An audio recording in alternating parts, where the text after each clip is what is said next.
성경적 세계관 28번째 시간입니다. 말씀해 보면은 출애굽기 25장에서 40장이고요. 설교의 제목은 하나님이 원하시는 것이 무엇인가? 두 번째, 궁극적으로 원하시는 게 무엇이냐? 진짜로 원하시는 것이 무엇인가? 거기에 대해서 여러분이 해답을 찾으셨습니까? 우리가 지난주에 살펴봤는데요. 무엇이었어요? 하나님이 정말로 원하셨다는 것이 무엇입니까? 출애굽기에서 세 가지 중요한 단어가 무엇이라고 말씀했습니까? 하나님께서 직접 설계하신 무엇을 만들라고 하세요? 성막을 만들라고 하시는 거예요. 그래서 이스라엘 백성은 하나님이 보여주시는 그 청사진대로 그대로 아주 자발적이고 헌신적인 그러한 그 섬김을 통하여 마침내 출애굽 기간은 아마도 6개월 정도 걸린 것 같아요. 그렇게 해서 출애굽 한지 1년 만에 이 성막을 하늘 앞에 봉헌합니다. 그것이 출애굽기 40장까지의 내용인 것입니다. 자, 이렇게 중요한 단어, 출애굽, 해방, 언약, 그 다음에 성막, 이러한 단어들을 생각해 볼 때에 하나님이 궁극적으로 원하시는 것이 무엇이었겠느냐? 예? 우리 크리스찬들을 하나님께서 죄와 사망의 권세로부터 해방시키시고, 그게 이제 출애굽 사건이죠. 그렇죠? 그리고 예수 그리스도 안에서 언약을 맺으시고 우리를 하나님의 백성, 하나님의 자녀로 만드셨어요. 그 다음에 궁극적으로 원하시는 게 무엇이냐? 그것은 우리 안에 성막을 치시는 거예요. 성막을. 그 성막은 무엇이에요? 하나님이 임재하시고 하나님이 동행하시는 그 상징적인 장소로서 그 성막을 세우라고 하신 거예요.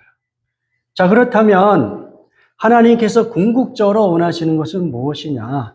성막을 건축함을 통하여 우리 하나님께서 물리적으로 또는 시각적으로 이스라엘 백성들과 함께 임재하시고 동행하시는 장소, 그 속에서 하나님은 이스라엘 백성과 무엇하기를 원하시는 거예요?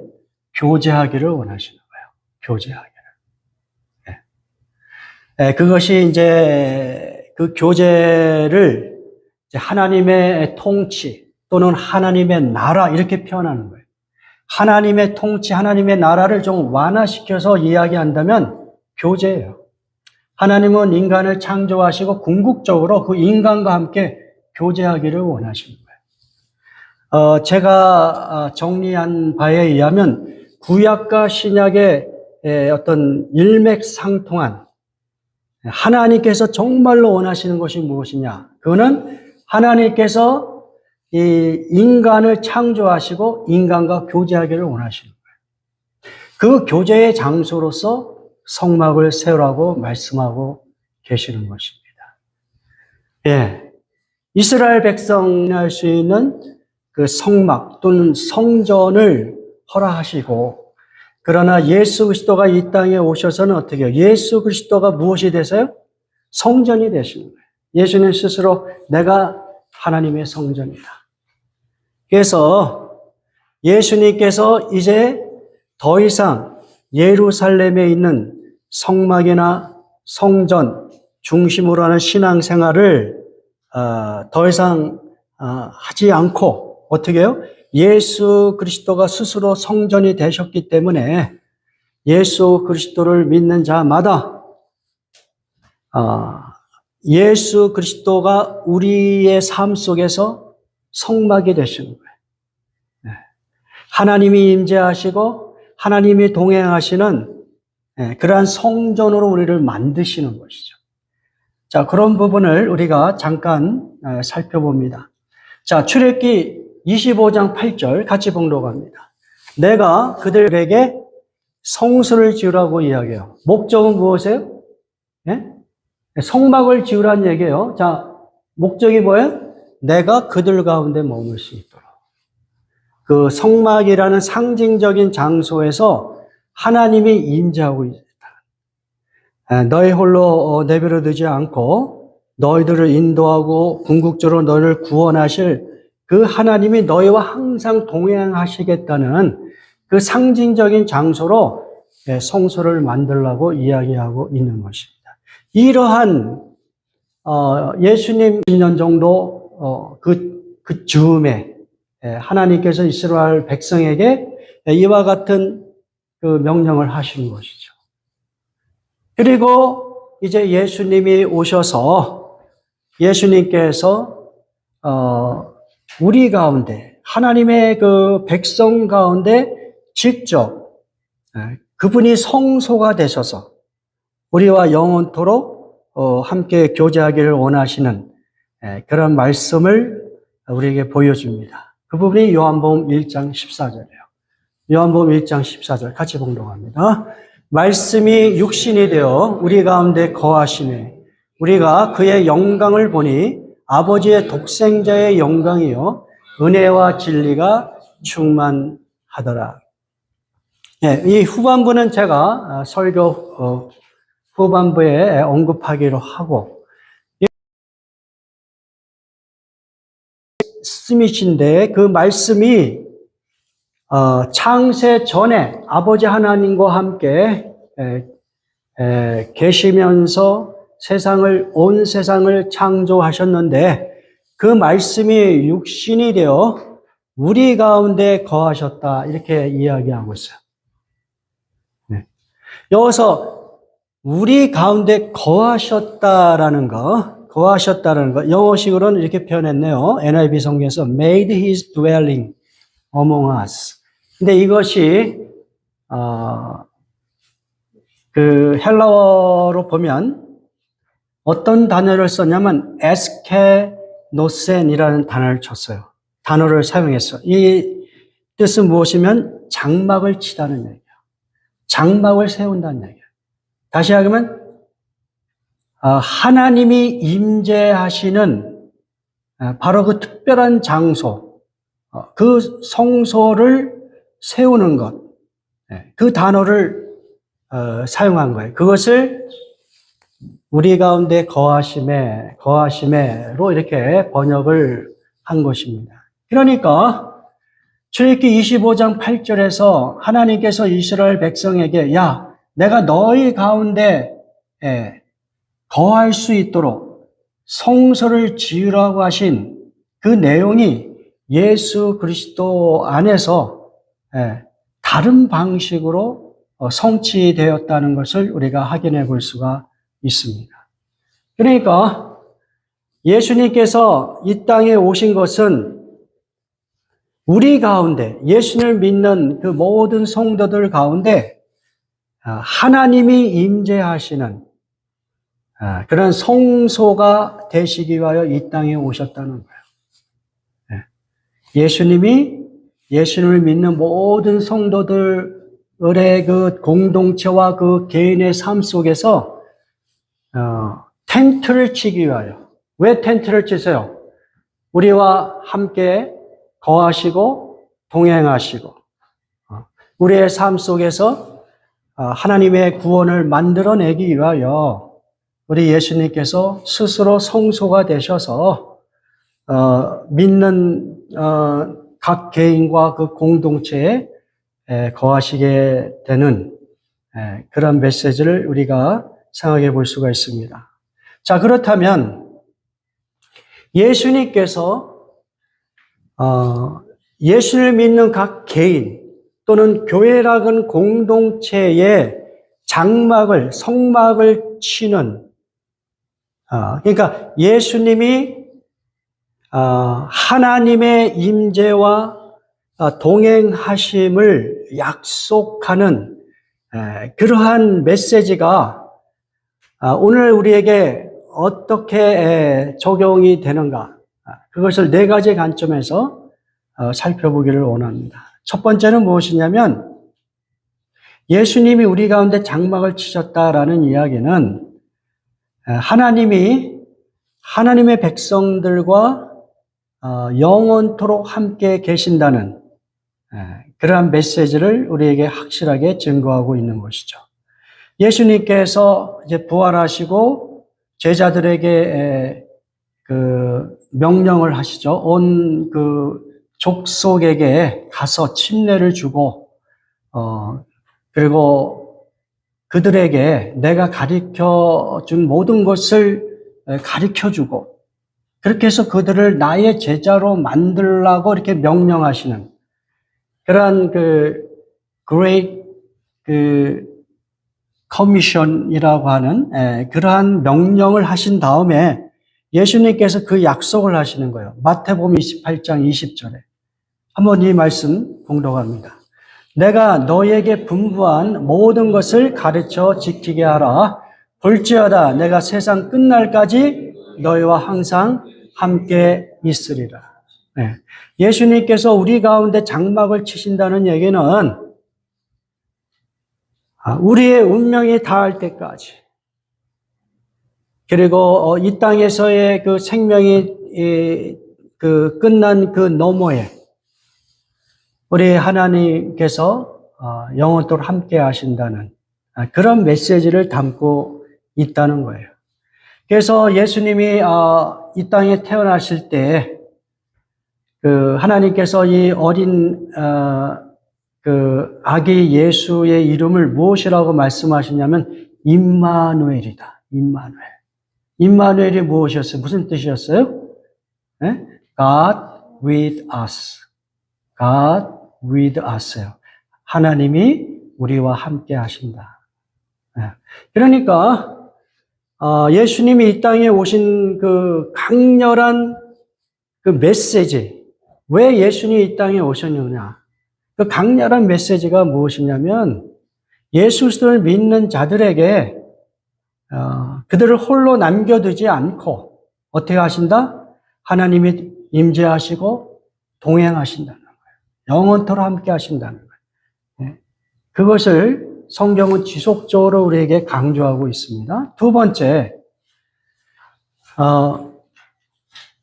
내 삶이 하나님의 거처가 된다는 것. 다시 이야기하면 하나님이 나와 동행하시기 때문에 나의 삶 자체가 매우 거룩한 존재라는 것이죠. 그러니까 하나님의 성소가 되었다는 것이죠. 여러분의 바디와 여러분의 삶, 인생 자체가 매우 거룩한 곳으로 바뀌었다는 것이죠. 왜? 누가 함께 하시니까? 하나님이 여러분과 함께 하시기 때문에 하나님이 계신 곳이니까 그것은 매우 특별하고 거룩한 장소가 되는 것이죠. 자, 고린도전서 3장 16절 같이 봉독합니다. 너희는 너희가 하나님의 성전인 것과 하나님의 성령이 거하시는 것을 알지 못하느냐. 네. 예수 그리스도를 믿는 자들에게 이제 예수님께서 내가 너희를 고와 같이 버려두지 않겠다. 그래서 어떻게 하시겠다는 거예요? 예수님이 이제 부활 승천하신 이후에 믿는 자들을 고아로 내버려 두지 않기 위하여 어떻게 하시겠다는 거예요? 성령을 보내겠다. 그래서 예수 그리스도를 믿는 자들에게 성령이 임하셔서 그 성령이 세상 끝날까지 하나님의 백성들과 함께 동행하시겠다는 것이죠. 그래서 예수 그리스도를 믿는 모든 그 크리스찬들의 정체성은 무엇이냐? 하나님이신 성령이 임재하시는 성소가 되었다는 거예요. 여러분이 하나님의 성전이 되었다는 거예요. 그것을 왜 알지 못하느냐? 너희 각 개인과 예수 그리스도를 믿는 모든 믿음의 공동체가 하나님의 성전이 되었다는 것을 너희가 왜 알지 못하느냐? 그래서 너의 정체성은 세속에서 죄에 물들은 그러한 세상 속에서 살지만 그러나 너희를 하나님의 자녀 삼으시고 너희를 어떻게 해요? 성전으로 만들었다. 하나님의 임재하신 성전으로 만든 것이다. 그러므로 너희는 그 하나님의 그 거룩하심을 삶 속에서 증거하면서 살아야 된다. 이런 메시지가 여기 함께 담겨 있는 것이죠. 여러분, 우리가 이제 다음 주부터 레위기를 살펴보겠지만 레위기의 전체적인 내용은 무엇이냐면 하나님께서 성막을 이제 봉헌받으시고 그러면 이스라엘 백성이 하나님의 백성으로서 어떻게 하나님과 교제할 것인가. 다른 식으로 표현하면 어떻게 하나님을 경배하고 예배할 것인가. 그것을 가르쳐 주시고자 하는 그 내용이 레위기 전체의 내용이에요. 여러분이 알고 있는 제사제도, 또 제사장 제도, 또 정결한 것과 부정한 것을 구분하는 것, 안식일을 지키는 것. 그 모든 내용들은 한마디로 이야기하면 우리가 성막에서 하나님을 만날 때 하나님 앞에 어떤 방식으로 교제할 것인가를 하나님께서 가르쳐 주시는 거예요. 그러면 하나님께서 레위기에 나오는 그 모든 내용들의 결정체는 무엇이냐면 우리들의 더러움을, 우리들의 그 죄악됨을 씻어주시는 거예요. 그 제사제도를 통해서. 그래서 레위기 16장에 보면 이제 속죄일이 강조가 돼요. 그래서 이스라엘 백성의 모든 죄를 씻어주는 그 정결함과 깨끗함이 있어야지 어떻게 해요? 하나님을 만날 수 있고 하나님과 교제할 수 있는 것이에요. 그리고 레위기 19장 2절에서 보면 하나님께서 이스라엘 백성들에게 그것을 구체적으로 지적하시죠. 너의 하나님이 나 주가 거룩하니 너희도 거룩해야 된다. 그러니까 하나님과 교제를 해야 되는 그 어떤 그 조건이 있는데 그것은 우리에게 거룩함을 요구하시는 거예요. 그래서 속죄일이 필요한 겁니다.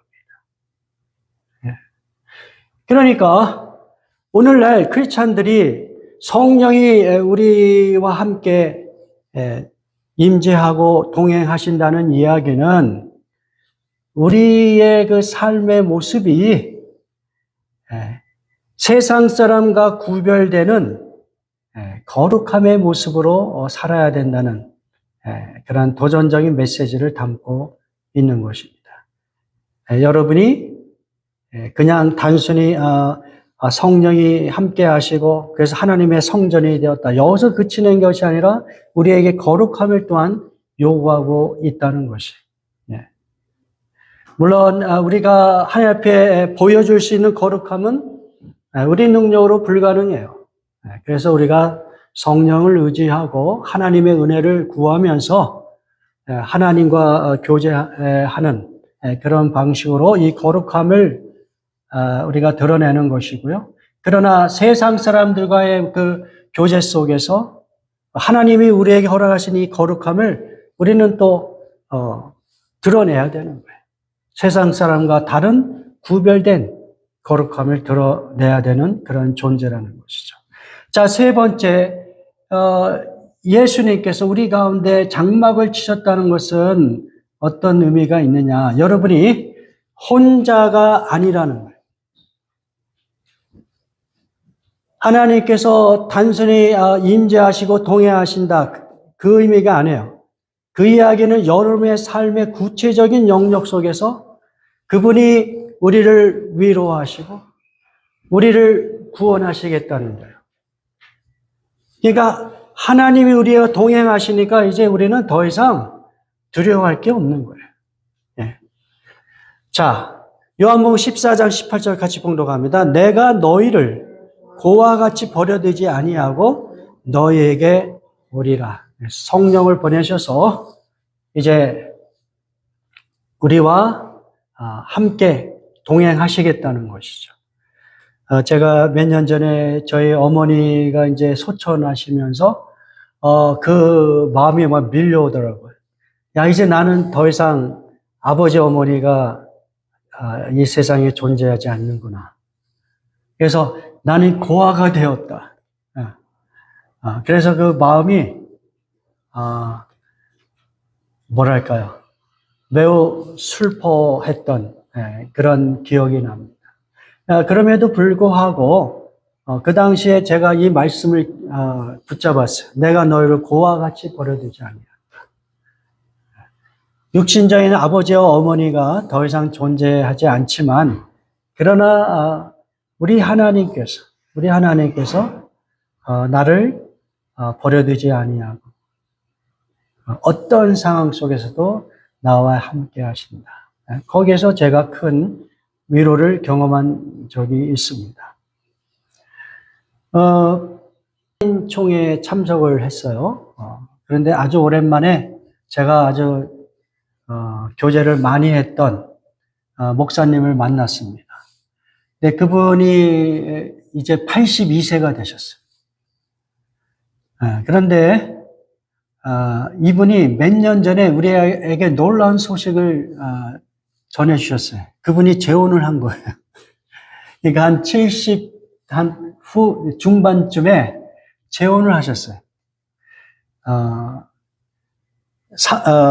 첫 번째 사모님하고 사별한 지 한 4년 만에 재혼을 하신 것이죠. 그래서 제가 아주 오랜만에 그 목사님을 만나서 이렇게 여쭤봤어요. 아니 70이 넘으셨는데 어떻게 이렇게 그 사별한 지 4년 만에 재혼을 하실 생각을 했습니까? 제가 아주 단도직입적으로 그것을 질문을 했어요. 그랬더니 목사님이 아주 그 심각한 표정을 하시면서 그 얘기를 하시더라고요. 자기가 이 와이프가 없는 그 4년 동안 가장 힘들었던 것이 외로움이다. 네. 그렇지 않습니까? 목사님들은 사모님과 함께 거의 뭐 하루 온종일 또 일주일 내내 뭐 이런 식으로 같이 사역을 몇십 년 동안 같이 한 그런 아주 정말 친밀하고 온전한 그 어떤 함께 있는 그 즐거움을 많이 경험을 했을 텐데 이제 그 사모님이 이제 먼저 소천하시고 그리고 목사님은 이제 할 일이 더 이상 없는 거예요. 은퇴를 하셨으니까. 70대 중반이니까. 집에 와보면 또 자기 방에 들어가면 어떤 삶의 의미가 안 보이는 거예요. 너무 외로운 거예요. 너무 힘들었다는 거예요. 그 시간이. 그래서 이제 기회가 돼서 4년 만에 재혼을 할 수밖에 없었다. 이제 그러한 고백을 들었습니다. 그러니까 여러분이 아직 젊으니까 나는 뭐 그런 일은 없을 거야. 나는 혼자 살 수 있어. 뭐 이렇게 이야기할 수 있지 모르지만 장담 못합니다. 외로움이라는 것이 얼마나 큰 우리의 삶에 어떤 불안감과 고통을 주는지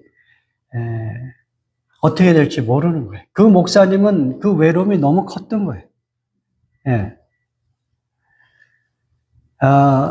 그러면서도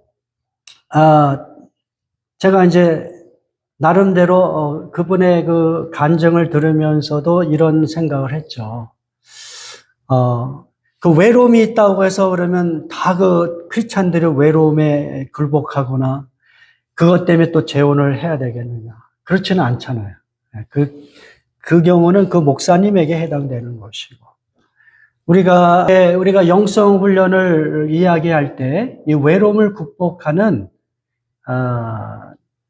그러한 어떤 그 방법 중에 하나가 무엇이냐면 하나님과의 교제를 통하여,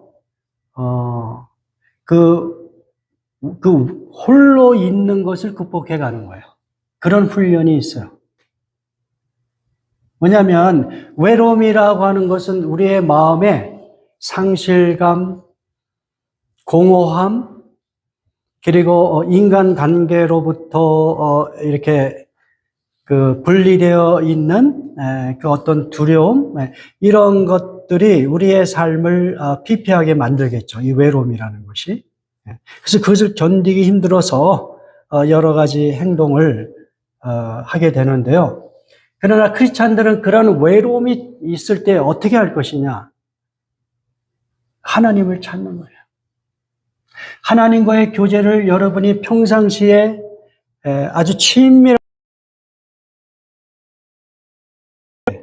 하나님으로부터 그 마음의 그 emptiness, 그 빈 공간을 하나님의 말씀과 하나님의 약속의 메시지, 이런 것들로 채우는 거예요. 그래서 그 외로움을 극복해 나가는 거예요. 예.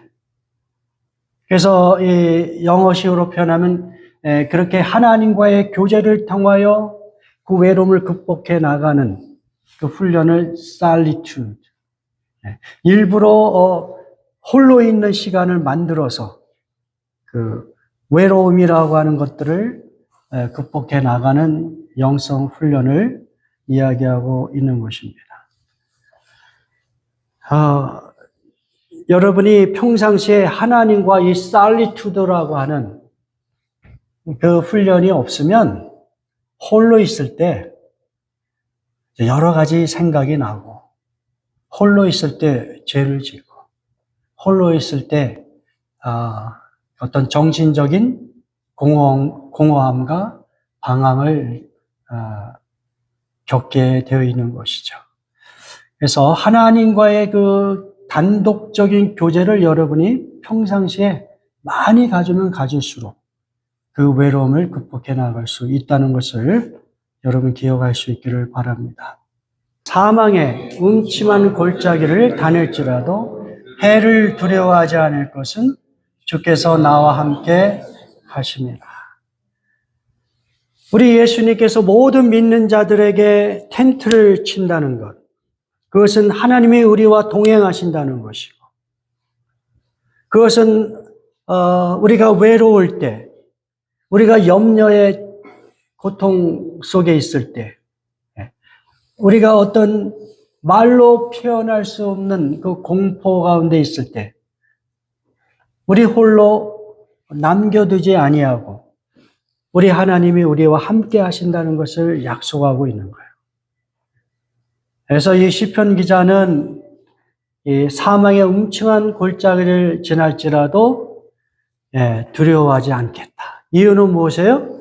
하나님께서 나와 함께 하시나. 이 믿음을 붙드는 거예요. 아마도 제가 또 여러분이 죽음을 맞이할 때 이 말씀을 가장 많이 붙들 것 같아요. 이 말씀을. 죽음을 준비하는 과정에서 이 사망의 음침한 골짜기, 그 공포와 두려움에서 벗어날 수 있는 길은 하나님께서 나와 항상 함께 하신다. 그 믿음이 여러분을 담대하게 만드실 것입니다. 여러분, 여호수아에게 그 하나님 금감하라고 명하지 않았느냐? 너는 두려워하거나 낙담하지 말아라. 네가 어디로 가든지 너희의 주 나 하나님이 함께 있겠다. 가나안 땅에 들어가기 전에 여호수아가 모세를 대신하여 이제 지도자로 200만 이스라엘 백성들을 이끌고 그러한 엄청난 사명 앞에서 여호수아가 두려워 떨 수밖에 없었을 때에 그 하나님께서 도전하시는 것은 딴 게 아니에요. 내가 너와 함께 하겠다. 내가 너와 함께 하겠다. 그렇다면 그 어떠한 도전과 두려움을 극복할 수 있다는 것이죠. 이사야서 41장 10절 말씀을 제가 봉독합니다. 내가 너와 함께 있으니 두려워하지 말아라. 내가 너의 하나님이니 떨지 말아라. 내가 너를 강하게 하겠다. 내가 너를 도와주고 내 승리의 오른팔로 너를 붙들어 주겠다. 하나님께서 우리에게 계속하여 도전하시는 거예요. 이 세상에 살면서 두려워하지 말아라. 이유는 하나, 무엇이에요? 내가 너와 함께 있기 때문이다. 예. 자, 마지막으로 예수님께서 우리 가운데 장막을 치신다는 것은 어떤 의미가 있냐면, 성도들이 일상 속에서 흘려보내는 삶을 살아야 된다는 거예요. 무슨 이야기냐면, 여러분이 이미 요한복음 1장 14절 말씀을 여러분이 봤어요. 말씀이 육신이 되어 우리 가운데 거하심에 우리가 그분을 보니 영광이 드러나요. 근데 그 독생자의 영광이고, 그리고 거기에서 무엇을 했어요? 은혜와 진리가 충만하다. 이렇게 이야기하고 있어요. 그러니까 예수 그리스도를 아버지 하나님의 독생자의 영광으로 표현을 했어요. 그러니까 예수 그리스도는 하나님의 아들이라는 것을 이야기해 주고 있고, 그리고 그분에게서 독생자의 영광이 드러났다는 얘기는 하나님의 성품인 은혜와 진리가 예수 그리스도 안에서 충만하게 드러났다는 얘기예요. 그런 의미에서 독생자의 그 영광이다. 이렇게 표현을 한 것이죠. 그러니까 예수를 믿는 모든 성도들이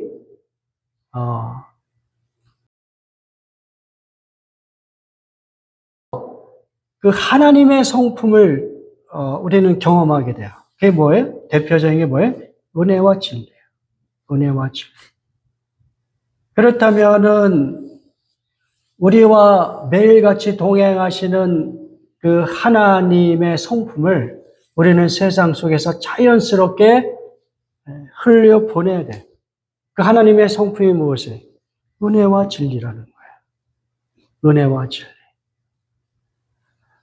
우리는 성경 공부를 통하여 이 은혜와 진리에 대하여 많은 각도에서 생각해보고 적용할 수가 있는데, 특별히 저는 이 은혜와 진리를 일상 속에서 흘려보내는 구체적인 삶의 영역을 한 가지 이렇게 적용하고 싶어요.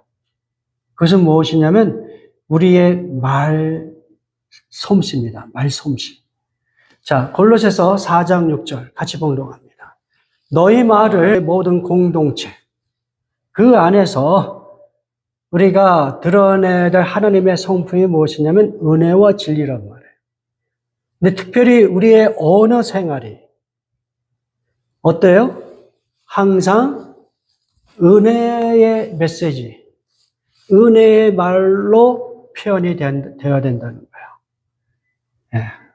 우리는 우리의 성격에 따라서 매우 비판적이거나 냉소적인 그러한 단어들을 많이 사용할 수가 있어요.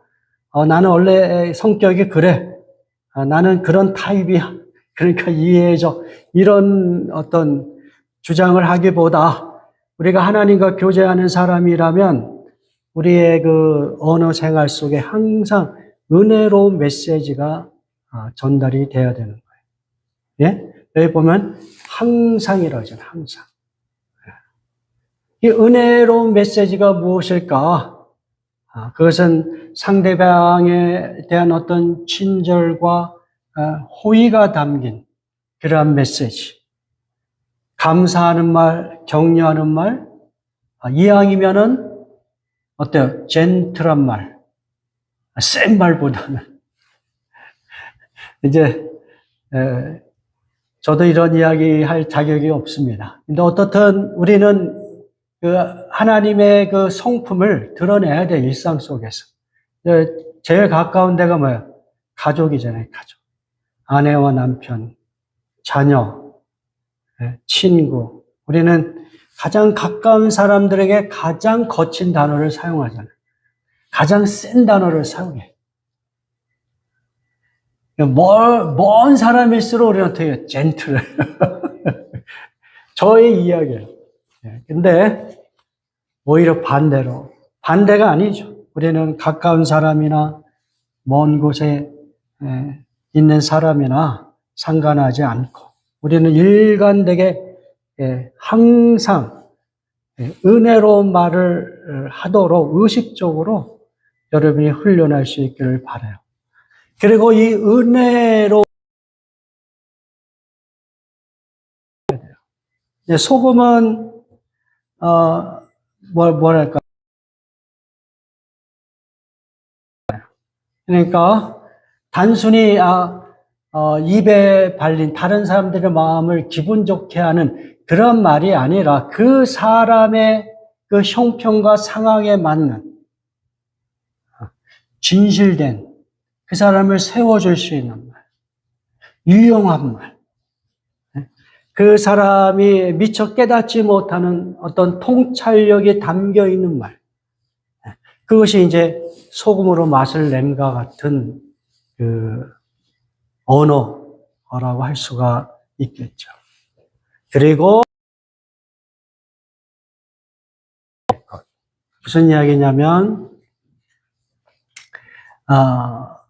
마땅히 우리가 만나는 사람들에게 기회가 있을 때마다 우리가 갖고 있는 크리스찬들이 갖고 있는 하나님이 주신 어떤 메시지들이 있어요.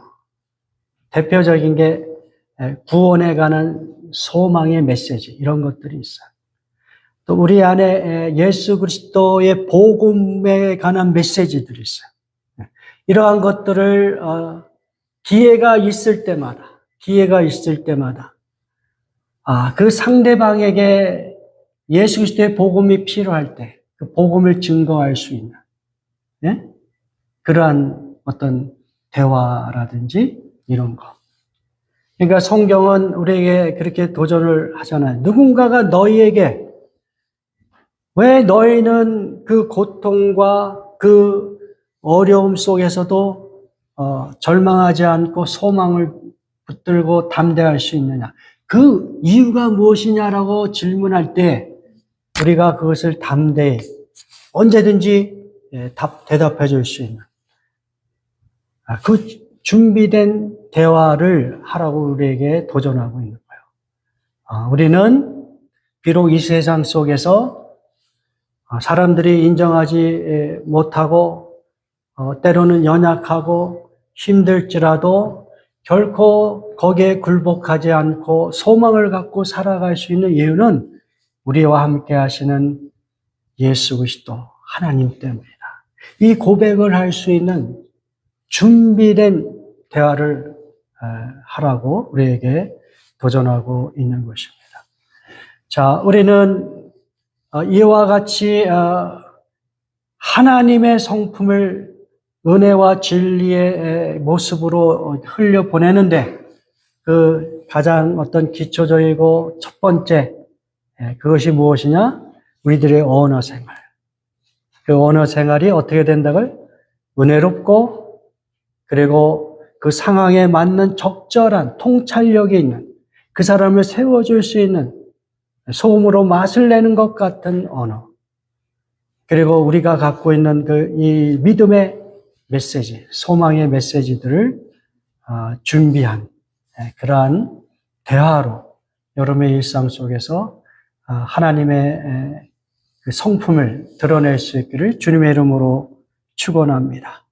우리 다 같이 기도하겠습니다.